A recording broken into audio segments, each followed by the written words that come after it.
Is this on? Yo, Jimmy, hit me with that Triple H. Yeah, you let the music keep playing, Mr. Welcome to Around the Turnbuckle on the Big Alborski. That man right there is Mean Mark Mest. And we will be joined later on by a few surprise guests, including my co-host, the Professor, who is somewhere in parts unknown, somewhere halfway between parts unknown and Albuquerque, New Mexico right now, me, Mark. I don't know exactly where he is, but I'm sorry. Can I rephrase that? He's halfway between parts unknown and Truth or Consequences, New Mexico.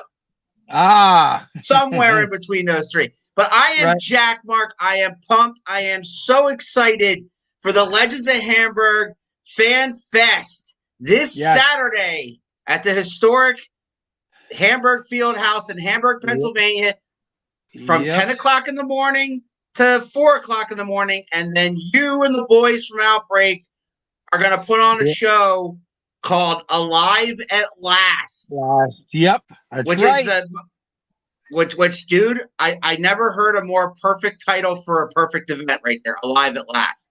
You know, and we talked about that a lot. We were discussing, like, what are we going to call the show? And then, you know, we've been dormant for so long. Well, technically we haven't. We've been taping stuff, but, like, the wrestling world has been dormant for so long.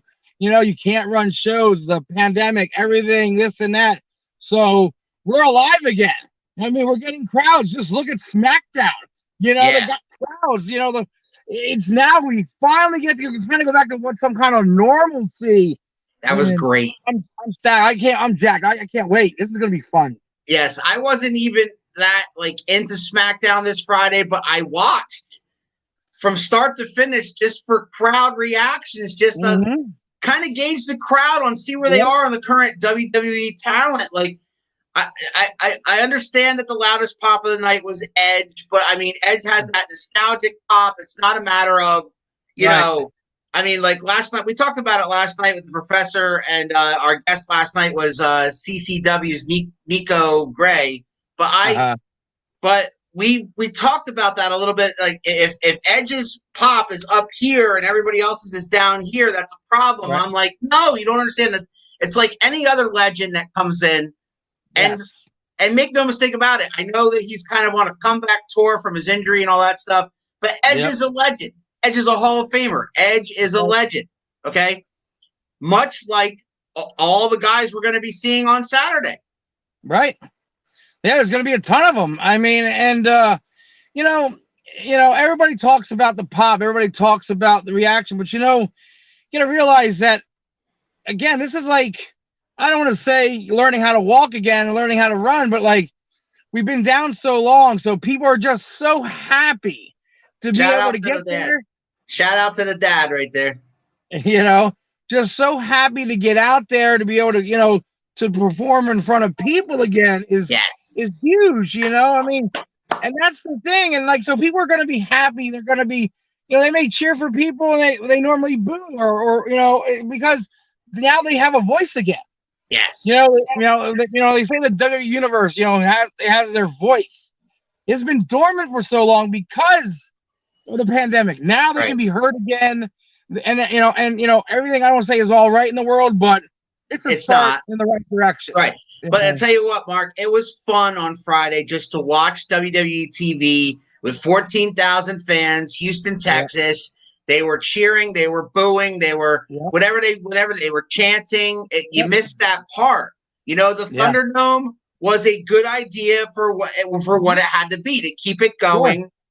Yes. And of course, you guys have been doing a lot of shows on YouTube, like TV taping, so to speak. I'm sure most of the guys from, if not all the guys from Outbreak, cannot wait for Saturday to be in front of fans again. They're all stoked. You know, they're all so happy because I mean, it's like anything. I mean, we love wrestling so much. So what do? Yeah, you're gonna tapings, and then you're gonna now we could have crowds, but now since we're gonna have crowds again, it's just wonderful. It's back to, like I said, it's not a normal thing just yet, but we're working in that direction. Wrestling is trying to get back to where it was, and that's gonna take some time. Like you look at other people. I looked on Facebook today, and people that ran some shows, and they're drawing very well, which they are. I kind of expected because wrestling has been, duffed because of everything. So now, hey, they opened up the gate. People are allowed to be there again. So, hey, it's another form of entertainment. They're dying for it, man. I go to these live events with Keith. And in the beginning, when they first started to kind of, this eat into it kind of things, everybody was still wearing masks. Everybody was socially distant. They could only have half crowds or less than half crowds.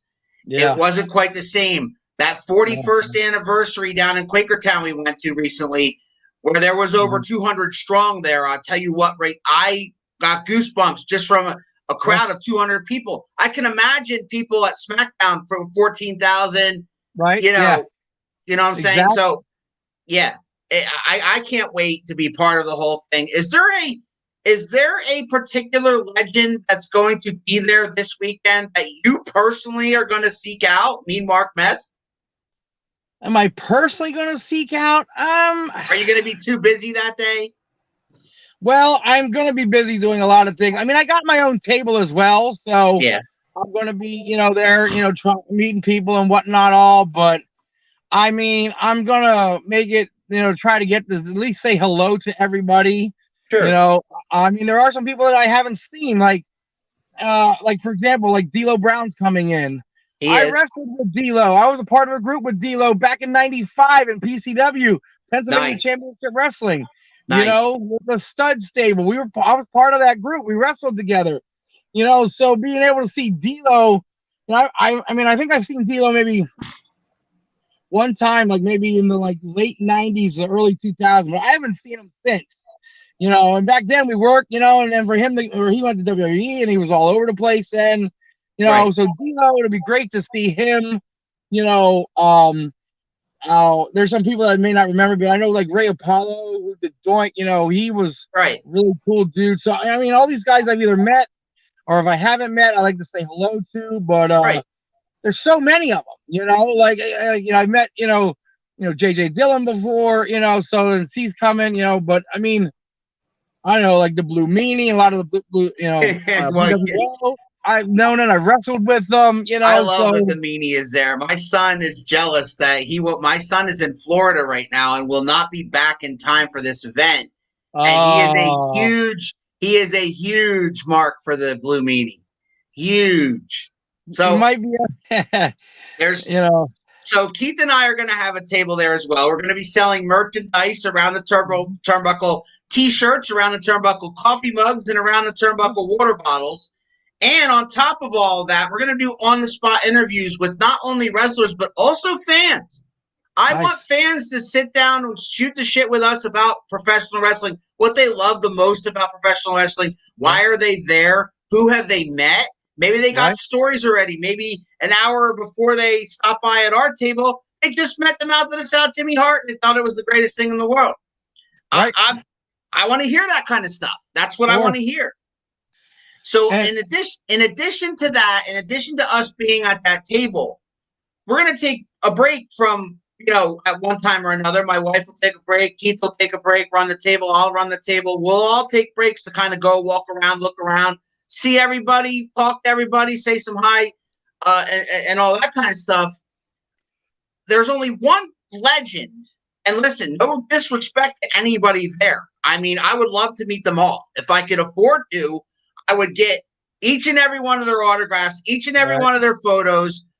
I would love it. I am a fan, and I've been a fan of professional wrestling for over 40 years. But if I had to choose one that I am going to personally seek out, that would be the Mouth of the South, Jimmy Hart, because if he's not the greatest manager of all time, he's in the top 3 or 4. Yeah. And my favorite manager of all time is Bobby the Brain Heenan, rest in peace. I'm never going to meet him. So I am jumping on this opportunity to meet the Mouth of the South, Jimmy Hart, because, man, what a ride. What a career he's had in the business, starting from where he started, go up through Memphis. He was with the Gentrys, right, with the music career going. He had an album out. Things were going that way. And he always had this passion for professional wrestling. And whenever you talk to him, whenever anybody talks to him, he's the same guy. I love that. I see all these documentaries. He's the same guy you see on TV. That's him. That's the Mouth of the South. I met him one time down in Delaware. We did a show at a racetrack or something, and he was on it. It's the first time I ever got to meet him, and just saying hello to him and even talking to him for 30 seconds. He was so down to earth, and I'm just thinking man, he's so genuine. So just wow, this guy, Jimmy Hart, people were like, oh my God. And he's just hey, how you doing? How you been? Hey, and he's just talking to you you're somebody. And he just so, wow, so much respect for the fellow person, There are 2 moments of his WWE run that I remember the most as a kid. Okay.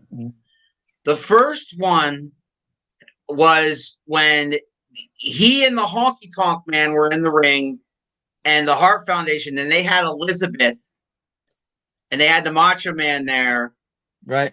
And Honky Tonk Man was going to hit Macho Man in the head with a guitar or whatnot, right. And there was the whole thing with Hulk where Elizabeth went and got Hulk Hogan, and that kind of formed the Mega Powers. That was a thing for me because I was as a kid, I was a Hulkamaniac, but I was also always have been a huge fan of the Macho Man Randy Savage. That whole thing, Jimmy Hart was part of that. The other part involves him. I believe it was WrestleMania 7. Correct me if I'm wrong, Mark, where it was his Nasty Boys, who will also be there. That's right. They will be there as well. At the Legends of Hamburg Fan Fest. The Nasty Boys won the tag team titles with a little bit of chicanery. Was that WrestleMania or was that not? It might have been SummerSlam. I'm not sure. But I'm not 100% sure. I'm going to have to look that up. But the Nasty Boys won the tag team titles from the Hart Foundation once. And when that happened, Jimmy Hart had the most, for lack of a better word, orgasmic reaction to his team winning. He grabbed the title and he falls down on the floor, and I can never forget him. His legs and arms shaking, and he's going, ah! He's screaming at the top of his lungs. He can't believe. It's as if he could not believe that his team just won the tag team titles. Right. I'll never forget that. And Jimmy, God bless Jimmy for all the bumps that he took. As a manager. And speaking of the Nasty Boys, they were local. I don't know if they're probably not local anymore, but they're from Allentown. They are. So they're local boys. That's right. In the Allentown area. Got a shot, and so it can be done. It can be done. Absolutely. And all these guys wrestling locally, I love that. Keith and I have got to meet a lot of them, support them. We're dabbling a lot more into Allentown as well now lately. Quakertown, Harrisburg, just kind of our surrounding area here, trying to support everybody because, God, I would love it if anybody that came through this show as a young trainee, kind of still green, 6 months, 1 year in the business, all excited about it, a kid at Christmas. Yeah. We find out down the road he gets signed by AEW or Ring of Honor or Impact or even WWE. I would freak out. Right. Yeah, right. that I was at one of the steps in their journey. You know what I mean? Right, sure. And that's what I love so much about being a trainer, being a coach, is like the kids, they're working hard, and then when they go out there and perform, and they just hit it out of the park, and you just watch them, you sit there. I mean, it brings a tear to my eye because I watch them like, man, this match is going down, the crowd's into it, everything's happening, everything is going the way they, you hoped it could be. In the end, it just went so well, and you just sit there and go, man, I helped make that. I guided them. That's exciting. And their dream is now, reality, and just to be able to do that is just, that's my passion now. My passion. So Mark, not to cut you off, but talk a little bit about Outbreak and this, kind of give an Outbreak State of the Union address right here. Where are we at with Outbreak, and who are some of the stars that we might see on Saturday night at 6:00?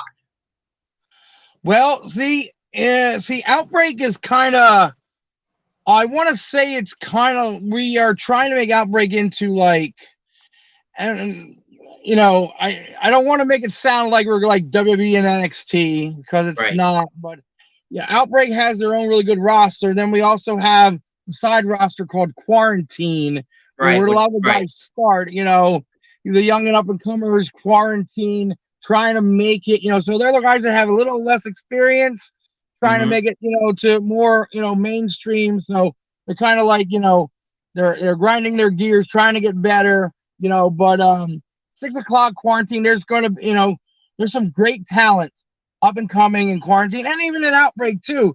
So like the 6:00, I don't know exactly the whole lineup yet, card's something to change because there's, something happens, emergencies. I don't even personally don't know the lineup myself altogether, but you're gonna have like one Quarantine match that Vox had made, and I agree, because I called that match was the Bristol Lion, Marcus Schuyler taking on Merck, who is now the new Quarantine champion due to a lot of outside interference and everything. So Bristol Lion got screwed. I think that was 2 weeks ago, not this past, but 2 weeks ago. So they're demanding a rematch for the Quarantine title, which is, these guys are good. They're, they're up and coming. They're trying to make a name for themselves, and this is going to be a great opportunity for them. I think there's another Quarantine match or two. Yeah, I don't know all of them. Then when you switch to Outbreak, you guys, one of the matches that I'm really looking forward to is I'm looking, not just say it's a match, it's Ed's house, the open house challenge. You never know who is going to step up to Ed House. He's been around, he's one of our students, so and he's got a bunch of experience. So, and I have seen Ed House. I have had the privilege of seeing Ed House wrestle live for a few different promotions. So it'll be exciting to see who answers that challenge. The open house challenge. That I always like that kind of thing. I always have like that kind of thing. Open challenges, whether it be for a championship or not, it doesn't bother me. But not knowing who may come through the curtain, I always love that. I mean, that's probably why I'm such a mark for the Royal Rumble, right? Because you never know who's coming out that curtain. Right.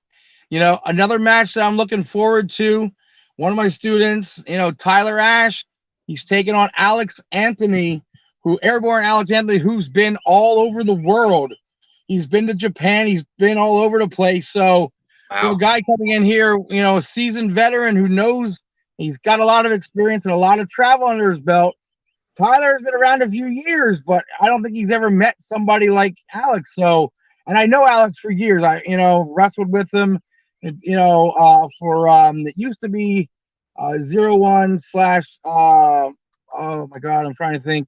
Carino ran the company for this. Steve Carino ran my God, I'm trying to think of the name of it off the top of my head, but they were associated with 01 in Japan at the time. Right. So some of the talent would go to Japan and stuff. And so Alex coming here to face Tyler, I think is going to be an exceptional match that, could go either way, even though, Alex has the advantage of experience.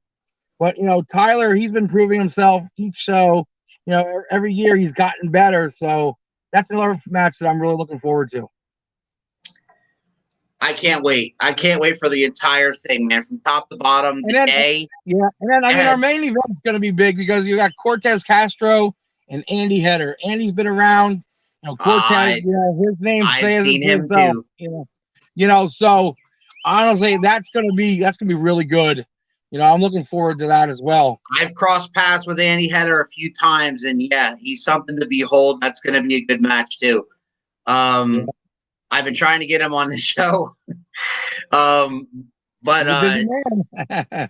0-1, he's been booked a lot lately. 0-1 Japan, Masato Tanaka. Masato Tanaka, yeah, I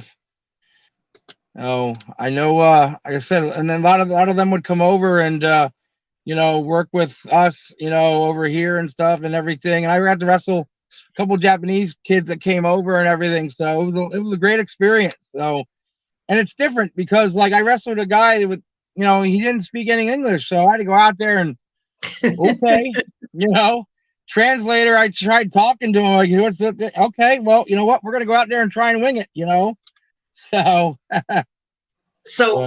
pre-show, I was shocked to hear that this is the first ever wrestling fan fest. Well, yeah, because see, like I said, this whole Legends things, this fan fest is like kind of like the first of everything because we would do show like when they ran like the history with Hamburg is this like there used to be a company called AXW. They kind of like folded, a little bit. Outbreak kind of came back into play, ran a few shows, but it's like anything though. When you're new and you're a young company trying to grow, you're trying not to spend a ton of money. You may not have the money to spend, so you get a lot of local guys and try to build a show up, and if you bring a name in or two, it helps. But like if you don't get any of that star power in the beginning, it can be tough to be put on the map. Now with this, I think this is going to put Outbreak on the map just because of all the legends. Because not just because of the legends, but like you have guys coming in there. Some of the legends are going to stay for the show, from what I understand. Matter of fact, D'Lo Brown is going to do commentary, and he's one of the main guys for Impact right now. So he's going to be a scouting talent. I'm sure he is, as he's sitting there watching the matches. So it's a win-win. It's a win-win because now you get put on the map. You have guys like D'Lo coming. He's going to watch the guys. He's going to. As a matter of fact, he's going to. I think they're holding a little seminar, or at one point for him to talk to the guys and stuff. So, they're going to go out there. The guys are going to have pressure on him because they're going to want to do well to impress D'Lo. Because hey, if D'Lo likes you, you might be going to Impact. You got a shot. You got a shot, exactly. And as far as I know, and everybody else, somebody just wants an opportunity. So I got new guests backstage. Mark, you want to introduce them? Sure thing. I don't know who you have backstage. It's hard to fit both of us on the camera. Well, we'll do this. That's all right. That's better. There we go. I need to figure out how to get horizontal like my man's here. Well, I'm using a laptop, so unless you have a phone that when you turn it sideways goes widescreen. But I'm using the regular way. Mike could have that. You can try it. I'm not using I'm using the vertical for my phone, not the horizontal. Yep, there it is. All right, we figured it out. Technologies, my friend. Box and tone, Mark. Yep, these are the guys that have really put Outbreak. They put them out there. These guys have been busting their humps to get this going. So, welcome to the show, guys. Hello. ¿Cómo estás? To the Spanish ones out there. What's up? We're just talking about the Legends of Hamburg Professional Wrestling Fan Fest Plus, the Alive at Last event. After that, what are you guys' thoughts on both events? We have too many thoughts on both events. Bring it. What do you need to know? What do you need to know? I mean, we can get a little technical as I'm wearing a Mr. Technical Barry Horowitz shirt. There you go. Yeah, I'm looking forward to seeing him. That's for sure. Yeah, I asked Mark that very question. I said, Is there someone in particular? I know it's a busy day for him. He's got to get ready for that show at the end, but is there some legend in particular that he's going to seek out? And his answer to that was D'Lo Brown. Yep. Mark and I talked about that earlier today. Yep, we did. So I'll give you guys the same question. Is there a certain legend that will be at hand that you guys will seek out personally? Oh, I don't know. I'd like to talk to Bob Orton a little bit. I'd really like to talk to Gary Michael Capetta a little bit. There you go. I think those would be really good talks. Yeah. It would be. You? I mean, I'm a veteran type person, fan, I guess you want to say. And Larry Zbyszko. There you go. He's one of them. That guy's done so much in the business. So my favorite thing, basically, from him was turning on Bruno. Absolutely. So, and I was just on the phone with him on Friday night. He's very excited. He even did mention that this could be possibly his last time stepping foot in that arena. And the same thing with Johnny Rods, and the same thing with a couple others, you know. Right. So I was really working hard on Bob Backlund, and he just not comfortable at the moment. Yeah. And Superstar Billy Graham was another one, and he wouldn't want to leave either. So I've been working on some big names. Yeah. A little spoiler for next year. Okay. So we may have somebody, you know, big next year. That's all I can say. That's all you can say? You're going to say you're going to throw out a spoiler but not actually spoil it? No, I already did spoil it. My God. Will there be a heel turn at the show? I guess it's a question. That's heel turn Harry there, Mark. I think that's a question for you. I don't think you want to give that up, do you? He's the king of heel turns, that guy. He says any heel problem turn at Alive at Last? Oh gosh, who knows? There's always something crazy happening in that Outbreak show.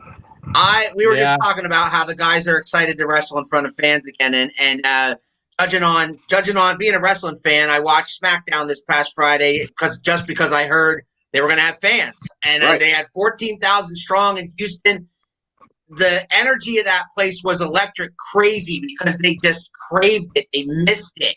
And that's the kind of fans I think we're going to see on Saturday, no? Absolutely. All day long. Not just in the lobby, but all day.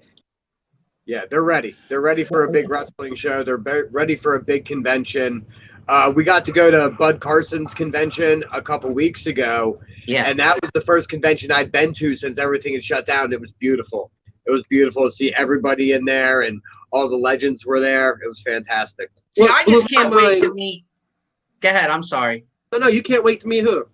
I can't wait to meet people in general, wrestling enthusiasts. I don't necessarily have a certain legend that I want to meet because I want to meet them all if I have a chance, but I'm not going to have that chance. I have my own table there, but I'm also going to be moving around and meeting people. I just want to meet people who are passionate about the business, and I think that people go to a wrestling fan fest. You're passionate about the business. You want to meet some of these stars. You want to see some wrestling. You want to go to the vendor tables and such and see what's going on there. I mean, I've been to Comic-Cons before, right? I'm not that much into comics. I had a blast. I can imagine a fan fest for wrestling fans. Holy hell. Where was it? I mean, I've been to WrestleMania. I've been to Access and things like that, and, you know, things of that nature from WWE.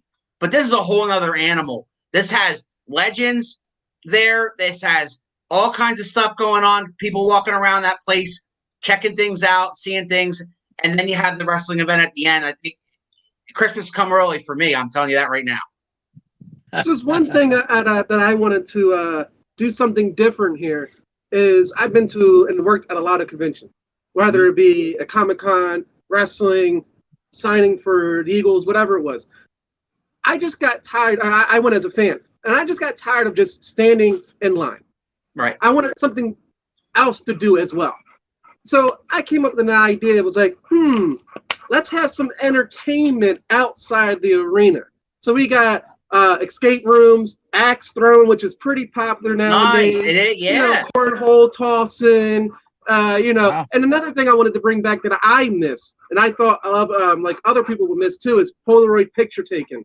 Sure. You get that instant picture already in your hand and go get it signed by that wrestler you just took it with. And That's I awesome. haven't seen that done in a long time. That is was awesome. the first picture I ever got was at Zern's when I met Bruno Sammartino when I was like 12 or 13 years old. He was, Wow. it was like a Thursday. He was just sitting there in a booth on a Thursday and taking Polaroids and signing pictures, and that was amazing. Mine was Bam Bam Bigelow, Montgomeryville Mall, around the same age. Yeah. He's a little bit older than me, but it's okay. And silver age right now he is. I'm in the bronze. But anyway, I love it.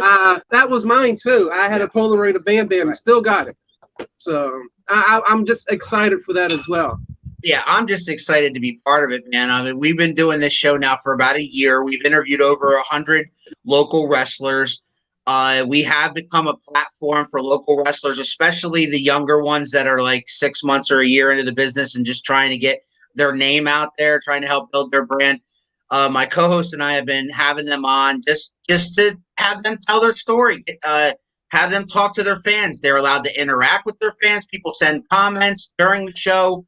People are welcome to do that right now and ask us any questions that they might have about the Fan Fest. I got Mean Mark here from Outbreak. I got you guys. So if any of you fans watching right now, you have questions for these guys concerning this week's event, throw them our way. But in the meantime, I was just telling Mark that if I was asked that same question, if there's a certain guy this weekend that I want to meet, that would be the Mouth of the South, Jimmy Hart.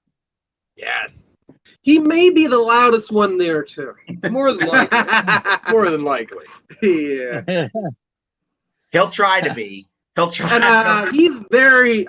I've spoken to a lot of people, obviously, and he's very excited, not just because he's going to be there, you know, but he's excited because there's just more things to do than just coming, you know, as a fan, coming there and standing in line. He's just excited.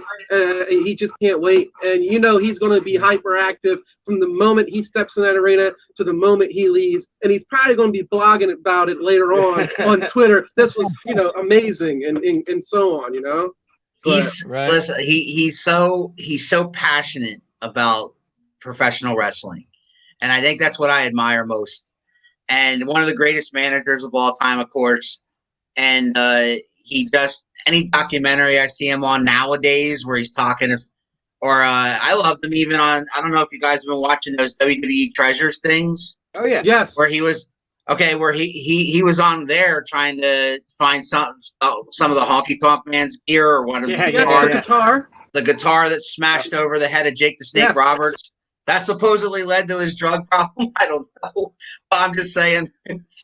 I love that show. Jimmy still somehow made sure not to say anything bad about anybody because Jimmy Hart loves everybody, and we were here to talk about wrestling. Yep. You know, like, I love Jimmy.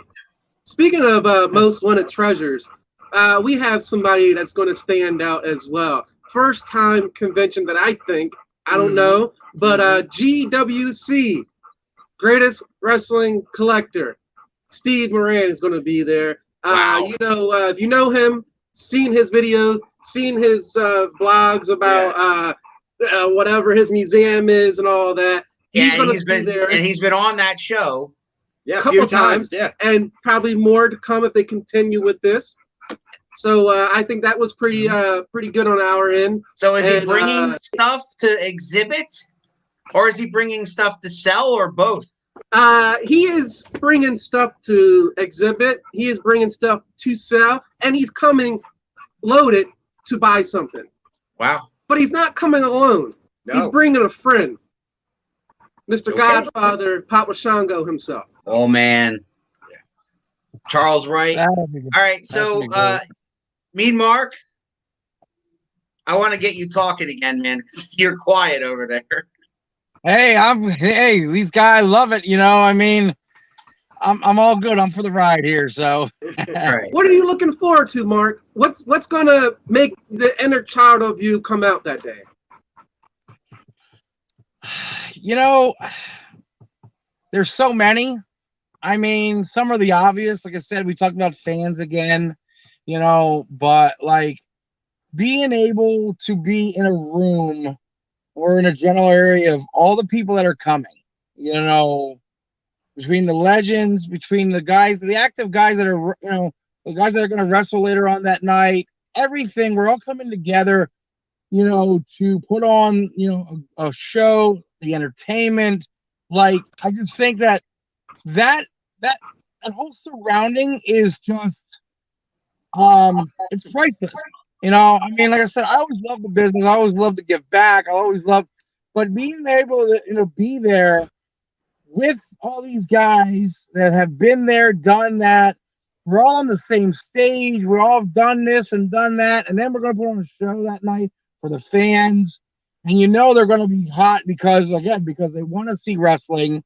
My job is to keep that show going, so it doesn't get too late. Because I'm going to tell you, we're starting at 10 with the legends, and we're going to, the pre-show will start at, whatever, 6:30, whatever it's going to be. And then the show itself, all the matches that are going to be on the card, I don't want to drag this out to 11 o'clock, even though, because it's going to be a long day for everybody, but right. I want to keep it going so the fans get everything, the guys are happy, and just being there to absorb all this in, like I said, it's priceless, and that's something I look forward to.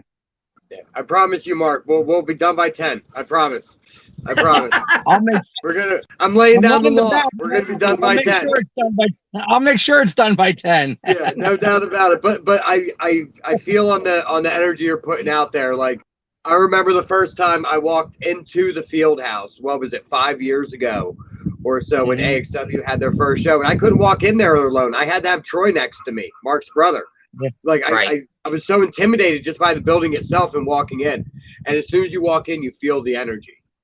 And I can't wait to see that energy overwhelm the people as they walk in the door. Yeah. And, when they ran AXW, we were in there too. Like, you got to realize I started wrestling, in 91, and I'm not 100% sure if we did any shows at the field house in 91 yet. I know we were doing a bunch of stuff, but I know 92 we did for sure. So you gotta realize, and then we did a couple years there, and then nothing, So going back, to something where I first started as a young kid, trained to wrestle and everything, two separate locker rooms. How it was so, business was so closed. With intercoms, trying to talk to each other to find out what a match, who's the guy we're wrestling, the sheets, this long, and there's 30 matches on the show, and we're like, you just look for your name, like, oh, I'm wrestling this person. Who the hell's that? I don't know. Back in 91, 92, there was no cell phones, there was no internet, none of that stuff. Nope. And then being that it was kayfabe, separate locker rooms, we were trying to figure out who's what, But to come back to that years later, stepping back in, going, man, just cannot believe, how many years ago I was here, did this, and now it's coming back full circle, and I get to do it again. It's just, it sends chills up and down your spine, and like I said, it's so priceless because you can't put a price on that because the memories, it's almost kind of like the first time, when we went down to Tennessee, we got to wrestle down there and that big famous building down there, like it's just at the Nashville Fairgrounds. Yep, right. The Nashville Fairgrounds. I've been reading up on the Hamburg Field House and some of the list of names that have wrestled in that building. Ooh, unbelievable! Yeah. You, Mark, you wrestled in there a couple times. Hamburg Havoc. I believe it was. They have you on YouTube for that, and you wrestled on the same night, same card as young Tommy Dreamer. Yes. Matter of fact, Tommy Dreamer, Taz, who was still a Tasmaniac. Yeah. Matter of fact, I believe DC Drake, early 92. I want to say January or February of 92. Troy had his first match with Taz. Oh yeah. At a TV taping there in 92. So yeah, but yeah, young Tommy Dreamer, Tasmaniac. There were so many guys back then, So matter of fact, Dreamer, I remember going into the locker room and I was 18 yet. So, you know, and Dreamer said to me, he goes, "How old are you?" I go, "I'm 18. He goes, "Huh." He goes, "I used to be the baby of the locker room. I guess I'm not anymore." I think he was like 19 or 20. So I was like, you know, I took over the baby position from the locker room. So, So since you were the baby of the locker room, did you get ribbed on, messed around with? Anybody do anything funny to you that you remember? the only thing that I was told and I stayed clear was, do not play cards with Nikolai Volkov. Because he will take your money. All of it. Every last cent. All of it. He would do card tricks in the locker room. He'd be like, "Hey, you want to see a trick?" I'm like, "Okay." And then he's like, "Yeah, you want to play for money?" I'm like, "Nope." You know, and then I see guys try it. They're like, "Oh, I'll put a couple $dollars down." I'm like, "All right, see if you can guess this card. You do a trick." And he would like wipe them clean. I was like, "No, I'll watch from afar." No, I mean, not really. I wasn't really ribbed much, you know. I mean, I guess maybe because I was a big boy back then. I was 275, you know. So, you know, coming from, you know, being in a farm, farm strength. I guess people didn't want to take that chance, you know. I guess, but I mean, I always showed respect, and I earned it back. And I think that's another reason, like, these young kids don't show the respect. So then they wonder why, you know, they're getting, stiffed at, or they're getting, I don't say blackballed, but they're having trouble getting on shows because of the respect factor. Every time I went there, I said hello to everybody, tried to say goodbye to everybody. You know, I tried to act as professional as I could while I was there. From the time I got there to the time I left, you know, I wasn't unprofessional at all. And I think back then that went a long way, because me showing them respect, in the end, they're like, "Okay, this kid's all right." So, you know what? We gave it right back. So that's why I never really got ribbed much or done anything, just because I think I showed that as a respect up front. And you know, knowing that I seen that, they treated me okay. I've had Mark on the show. I've had Mark on the show many times, and I just love picking his brain. He's been in this business for so long, and he's been training people for so long. He has a passion for the business. This is the first time I'm getting to talk to you guys. So I'm going to ask you a question. And either one of you can go first. Doesn't matter. But once upon a time, you fell in love with this business, just like we did. I'm just a fan. But when was that moment? Can you guys recall that? So wrestling is, I love it. And if there was a word for more than love, then I have that too for the business. You know, I'm 34 years old. So, you know, you're still young, I guess. But, you know, for me, I grew up in like foster care, orphanage background. And, you know, I didn't really, mom and dad, you know, I moved around a lot, so I didn't really have that. My outlet, my happiness, my joy came from wrestling. My grandmother, my biological grandmother, I found out a couple years ago. I got a hold of one of my relatives, biological relative. And I asked, I was like, "So who introduced me to wrestling?" Because it was always there for me. I always wanted to watch it. Always wanted to have something of it, a figure, a magazine, a shirt, a picture with the guy, one of the guys, boys, I guess you want to say. And she said, "Oh, your grandmother. She used to take you down when you're a young boy to the shows in South Philly, to the shows in Hamburg, to the bingo hall down the street." You know, I can't tell you that I've met Bruno before or this person before as a young kid. I don't know. The moment that I remember of somebody was Bam Bam Bigelow. Okay. Because I was the age of, like, I was 13.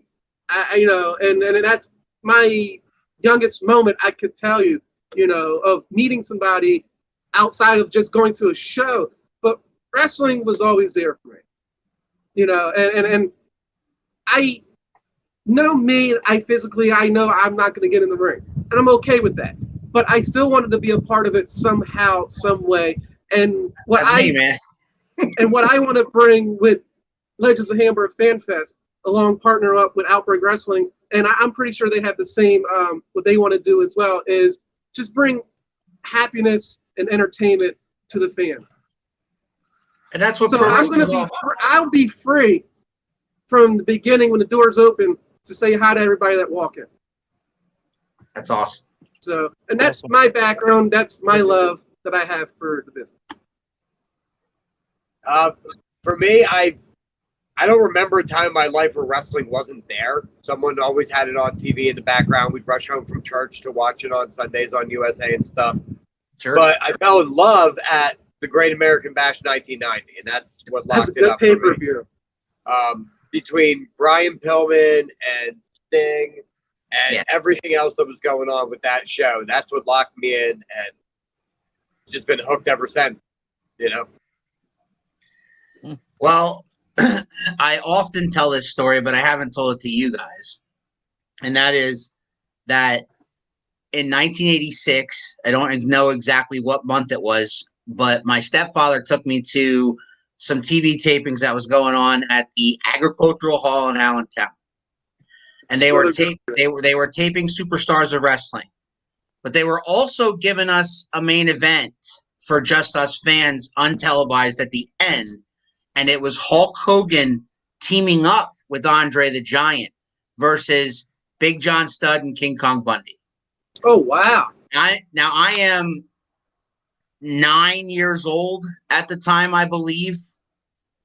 So imagine a 9-year-old kid watching Hulk Hogan and Andre the Giant walk by and Big John Studd walk by. Like, I was enthralled, right? I remember that slightly. But what I remember the most was that was the same night that they taped the infamous Piper's Pit, where he smashed a coconut over Snuka's head. Oh! I was literally 20 yards away from that happening. I was a 9-year-old kid. They let me stand up front. They did it off to the side. There was a curtain. If you watch the highlight, the curtain falls down. You can see the wall at the Agricultural Hall. And you could, so as soon as he smashed the coconut, Snuka falls and pulls the curtain with him, and the whole curtain falls down.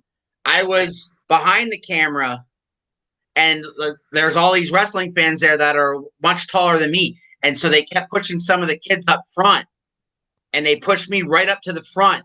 So I was like literally right behind the camera watching that happen. That's where I got hooked in professional wrestling. Well, that would definitely do it. That would definitely do it. And so we're talking 40 years I've been a fan of professional wrestling. So I've been to 3 WrestleManias, countless Monday Night Raws, Nitros. I've been to countless pay-per-views. Anytime that there was a pay-per-view in Philadelphia or New Jersey, I was there. And lately I've kind of gotten away from it, and then the pandemic hit, and so we started this thing a year ago, just a bunch of guys sitting on talking about wrestling. And then we started to realize how much independent wrestling was in our area. Oh, yeah. So then we started to catch those shows. And then we started meeting people. And that put me in touch with a lot of local promoters. And that put me in touch with Mark. And the next thing you know, here we are. Yeah. And I love it. And in October, the biggest thrill of my life, my co-host and I got to interview Stevie Ray from Harlem Heat. Oh, cool. Oh, one of my favorite tag teams. Right on this show. I kid you not. You can go check it out on YouTube. We interviewed him back in October, I believe. And it was I tried to remain professional. I tried not to mark out on him. And when the show was over, he said, "Are you even a fan of wrestling? Because you seem to be really like stone cold." And I said, "No, man, I was just trying not to mark out, because I'm like, the whole time I'm saying, I'm fucking talking to Stevie Ray right now." And he starts laughing. Cool. He starts laughing. Yeah. And he was like, "No, man, you were great." But no, that was a thrill. That was a big thrill to talk to him. And I've talked to Rudy Boy Gonzalez down in Texas. I've talked to guys that are making their way through the ranks in Switzerland. It's really starting to balloon now. So I'm really excited just to be any part of this business. I love it.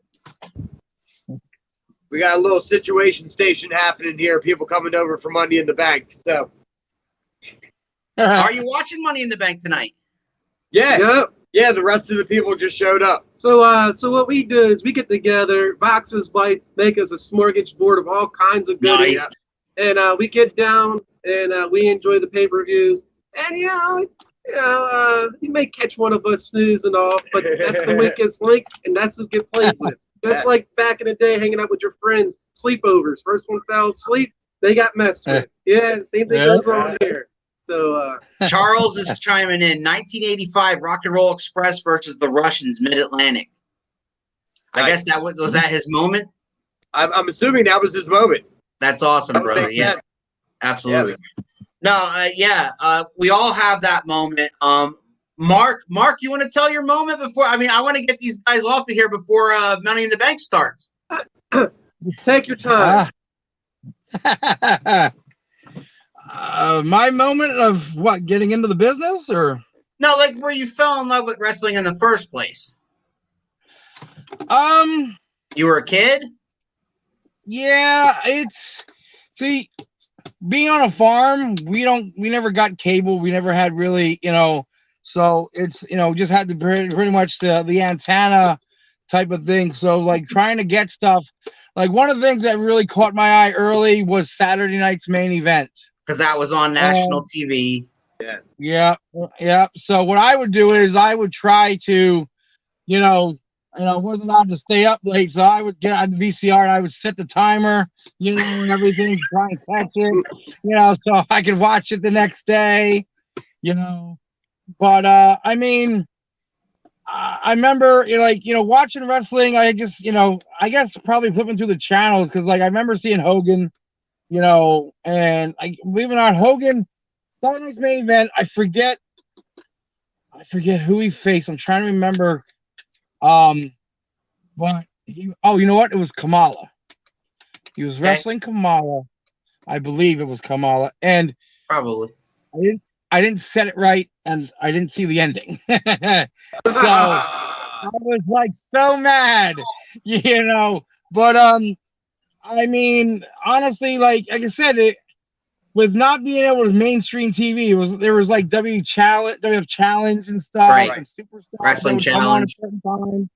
And I would watch it, but like, I think once I started watching some of the Saturday night's Main Event is what really got me hooked. Just because, like, Saturday mornings were good, but like, it wasn't like that. Back then, you're watching, but when you see more like the main event and you get these better matches, you're like, ooh, kind of stuck out. So Saturday night's Main Event really has kind of done a number. Really got me hooked on a lot of different things. So it was always a fun show, man. It was always a fun show. As a kid, staying up late to watch Saturday night's Main Event was always fun, and I always did it. I never missed one. Yeah. Like I said, I mean, like I watched the other stuff when I could, but like, like I said, it was always tough because I was either doing something here on the farm, this or that. And then when I started watching and flipping through, I seen like some of that stuff. But then, like I said, Saturday night's Main Event come, I saw that. I was like, oh, I think I stayed up the first time I ever seen it. I watched it. It was late. I was supposed to go to bed and I didn't. And this came on. I was like, and I got hooked. And I was like, oh. So from now on, I tried to tape it, and I would tape, and every time I'd try to look I'd go in the TV guide. When are they going to be on next? Oh, here we go. Okay. You couldn't trust the TV guide. You couldn't trust it. It's never right. It's never right. But I would, back then it was fairly right, though, Card subject to change. Yeah, and I'd set the timer, go, okay, all right, comes on 11:30, just going to go to whatever. I would always try and set it. I got the one time I screwed up. After that, I never screwed up after that, though. I made sure I had plenty of tape, too. Put it on VCR. You got to make sure you have plenty of tape. So. All right, guys. Well, I'm going to wrap this up because we're getting closer to Money in the Bank, and anybody watching might want to watch Money in the Bank as well. Before we do, though, do you guys want to say one last thing at all about this weekend's event?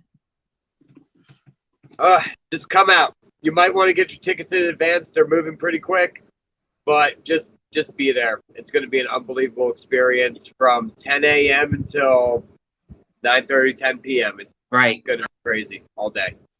Yeah. I just want everybody to have fun.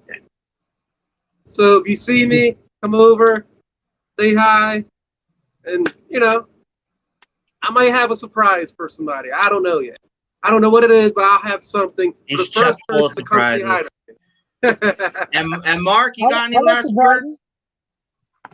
I know come Saturday morning I'm going to be there early. I'll probably be there like 8 o'clock. Just because I know it's going to be a long day.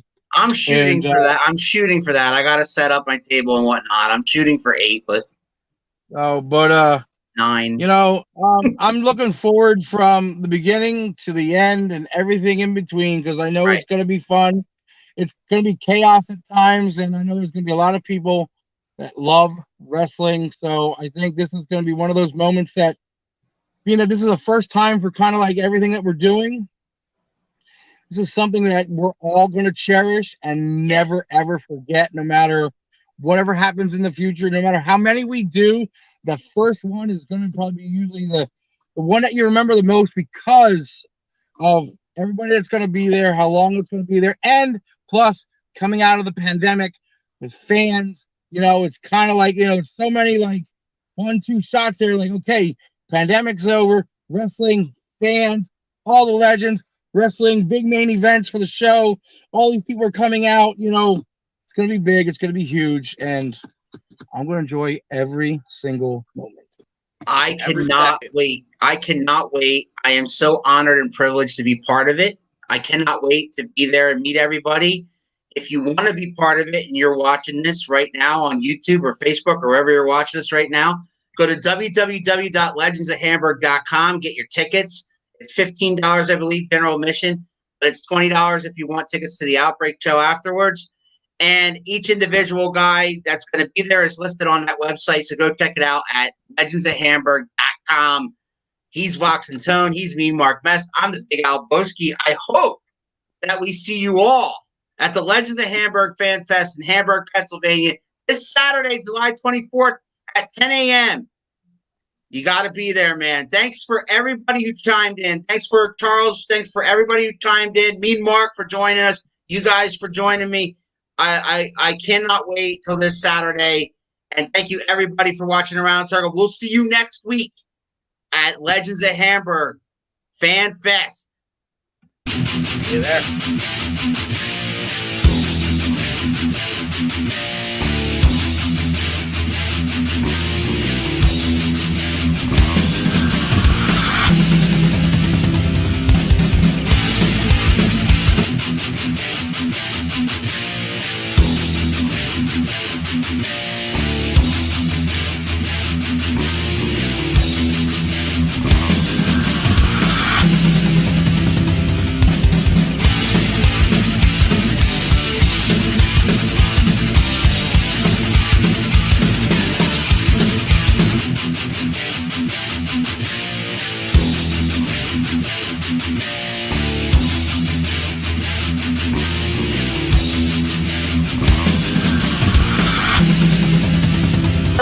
Is this on?